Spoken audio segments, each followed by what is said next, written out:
Welcome to Real Estate Riches, where Kathy Burns empowers realtors to achieve the success they've always dreamed of. Starting her career at 55, Kathy built a thriving business that offers the freedom of time and financial independence. And now she's sharing her journey to help others do the same. Whether new to the industry or looking to level up, this channel is your hub for proven strategies, inspiring stories, and the tools you need to grow your real estate business. Join Kathy each week to explore global opportunities, successful systems, and expert insights to take your career to the next level. Get comfortable, pick a video, and start learning. Your journey to success starts now. Hey everybody, it's Kathy Burns and I'm here with Real Estate Riches and my guest, Omid Akale. So excited to have you. Excited to be here. Thank you. Yes. So we just met last week, wasn't it? Or the week before? I can't remember. We did. We met last week at eXpCon. Yes. And wasn't that exciting? You're with eXp, I'm with eXp, but you weren't always. You just came over last May, right? Or this May? Yes, that's correct. Yeah. This May. Yes, this year. Yes. So just a few months ago. So Yeah. I wanted to have you on here because I saw an article that eXp did a press release on you, which tells me you're kind of a big deal. And so when you came over, I said, this guy does investments. There's more to this story. There's a lot of agents right now that want to work with investors, right? And you and I had talked about like what's happening with this forbearance program and are there going to be more issues with foreclosures, and you thought maybe yes. And so there's a whole opportunity there. So I wanted to see first, let's just kind of start with your story. Like, how'd you get into real estate? And you live in Minnesota. You don't look like Yes. you live in Minnesota. It's just very Yeah. I'm pretty much I consider myself a Minnesotan. I've been here since I was 14. Mm. And I got into real estate right out of college. I was in school for civil engineering, but real estate was a little bit more appealing. Mm. And I've been in it since uninterruptedly. And it's been a hell of a ride. Wow. Lots of ups and downs. I've been through many different cycles. Started on the retail side and then figured out how to get a little bit on the investment side. So You said that it started in real estate and then the market hit. So when did you actually start in real estate? What year?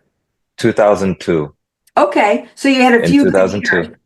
I had a few really good years. And then in 2006, 2007, things died down quite a bit.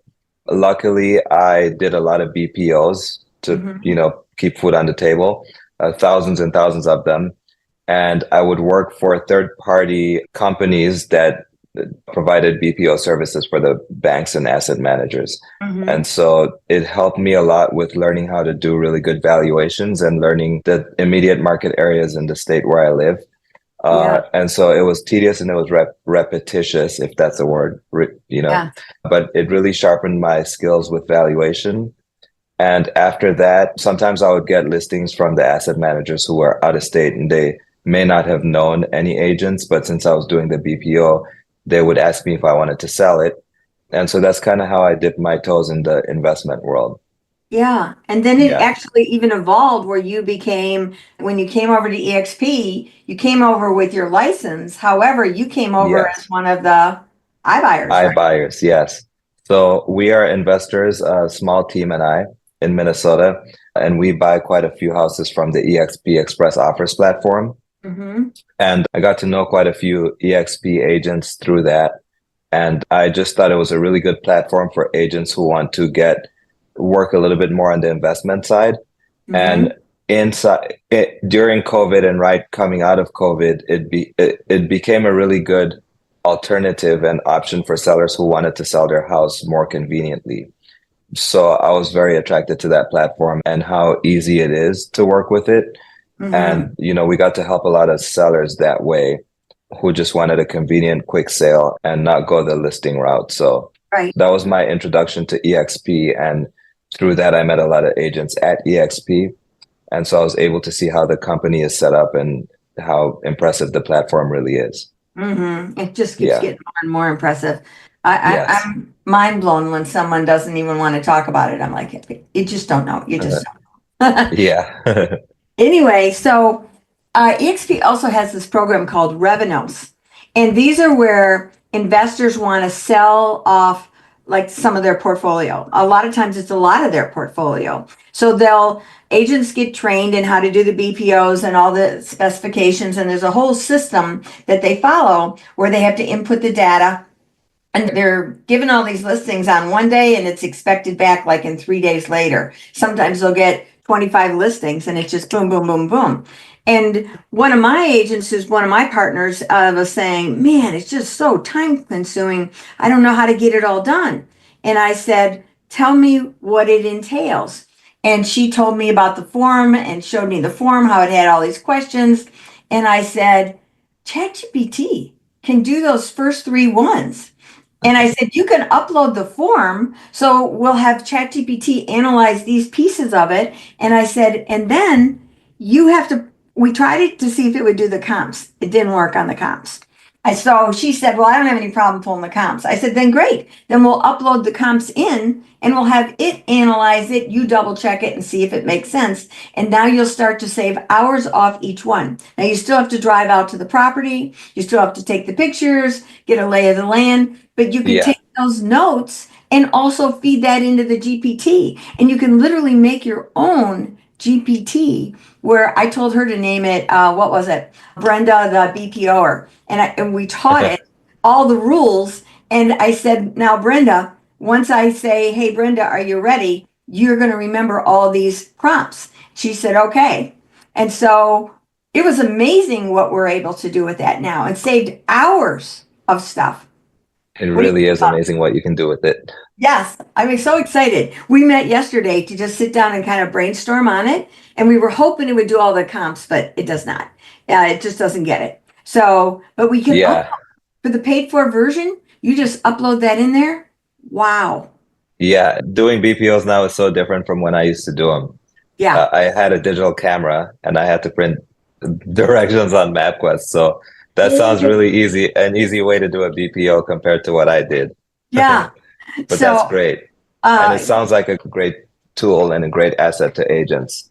Yeah, it is. And we were just sitting there talking. She was telling me her problems. And I'm always trying to think how ChatGPT can solve time efficiency, because that's some of the stuff that we were being trained on when we were in Miami last week at the eXp convention. There were agents there teaching us how to create AI agents who do the grunt work. And it was, oh, I can create that? Oh yeah, I'm so interested in that. So when she was telling me the grief, I said, well, I've created my own GPTs because it'll tell you how to do it. And you just print that part out. You got your steps. Now you just go do it on all the different things, and you keep playing with it until it's right. Yeah, that's the thing about it. You have to train it to be the responder that you need it to be. Yes. And it's apparently not that hard. And it's just such a leverage producing tool, Oh, it's great. It's pretty amazing. Yeah. Yeah. So I wanted to tell you that, and everybody on here, because if you're doing BPOs, there is a shortcut. Just reach out to me. I'll help you. Yeah. I'll definitely want some help with that. Okay, great. Yeah, because we really solved it in about 30 minutes. And at first I thought, well, I didn't cut off enough time for her. But when she told me, well, I can do the comps because I do it anyway. And she goes, and my partner is the one who goes out to the house, takes all the pictures. I said, well, just have her type up what she's found, and we'll import the pictures, we'll import the notes, we'll import the comps, and boom, it'll analyze everything. Yeah, that sounds like a really efficient way to do comps, especially so my team and we get a ton of leads, and speed is definitely key. So a better way to do comps and do valuation is pretty critical. It's game changing. It is game changing. And that was one of the topics, people are saying AI is going to replace your job. It's going to replace some people's jobs, like all the little grunts that were doing that maybe. But as a realtor, if you're not doing it and learning efficiency, the ones who are will replace you. That's the fact. Yeah. I definitely don't think AI is going to take jobs. I think it's going to help people improve with what they're doing. Mm-hmm. And for those that it doesn't, I feel like they get a chance to become creative at something else that they're passionate about, and, figure out what else they can do and maybe leverage it with AI. So for me, I find it makes my mind go more and more creative. I mean, Yeah. today I was at a BNI meeting, which is a networking group that I go to. I've been going since 2008.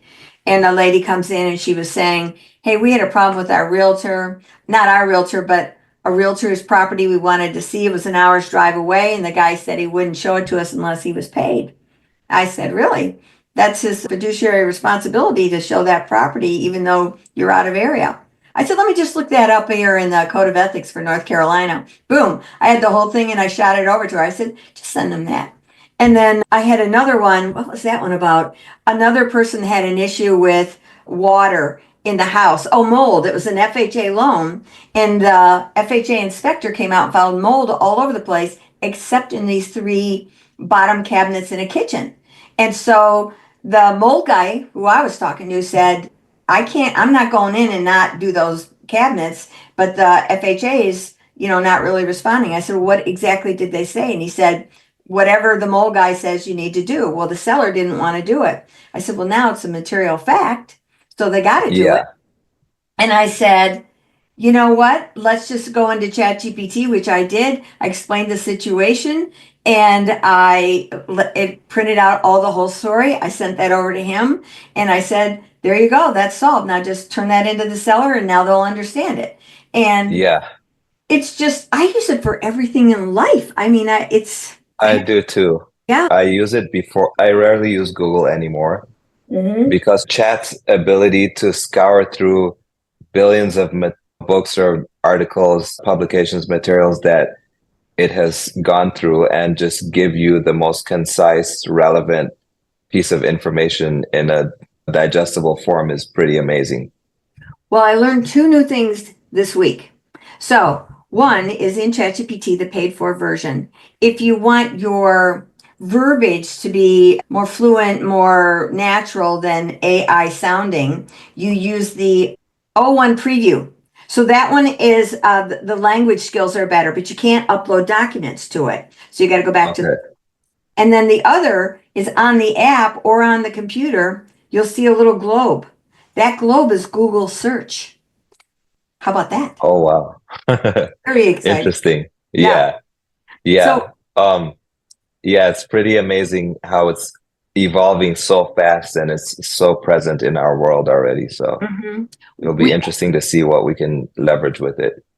I think it's going to go at such a rapid pace and people are already feeling overwhelmed. And I said, I get that, but just stay the course of what you're doing. Learn the basics. Like we had so many classes at that convention. I was at a lot of the AI ones because I really wanted to absorb that and the international, because the international was so powerful as far as expanding our ability to work outside our little territory. Sure.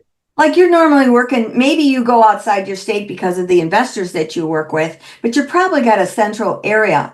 Well, most realtors have a little, like I work the Lake Norman area. That's kind of my territory. I did the waterfronts around the lake. And what I learned since being with eXp as a global company, and they announced 3 more countries they're taking on, that I can do business globally like crazy. And I've done outgoing referrals on steroids for large dollar amounts. And I'm like, well, that's a lot easier business. I like that a lot, right? And so let's do that. I'll teach people that. I'm kind of going on a mission that's going to be my plan where I do. That's something for me that's super exciting about eXp. Being able to do real estate on an international level on the same platform that you're doing it domestically. Yes. All under the same umbrella. It's a priceless, it's pretty amazing. Well, and the internal systems to be able to make it seamless where I don't have to worry about different government stuff. It's all handled, right? Yeah. So what would you do as an investor? How are you going to do that internationally? Do you have investors that want to do outside of the country? Is that it?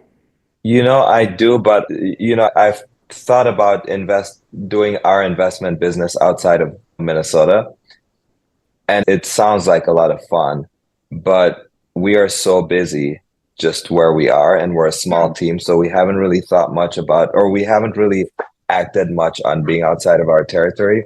But because of my background and naturally the way my life is, I have friends and family overseas, Mm-hmm. and I travel quite often.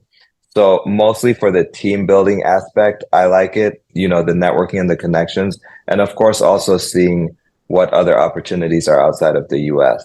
Yes. I'm really interested in that. It's Yes. sort of always been my dream to embark on some international real estate transactions.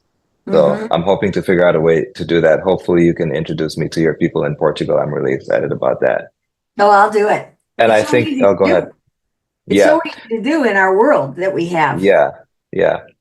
So I do believe that the world is becoming smaller and more easily accessible. Mm-hmm. And just everyone I know or I'm involved with travels often. They go overseas. They like different places, and it's just easier and easier. So, in the next decade, I think it's going to be 100 times easier, especially with the speed at which technology is moving.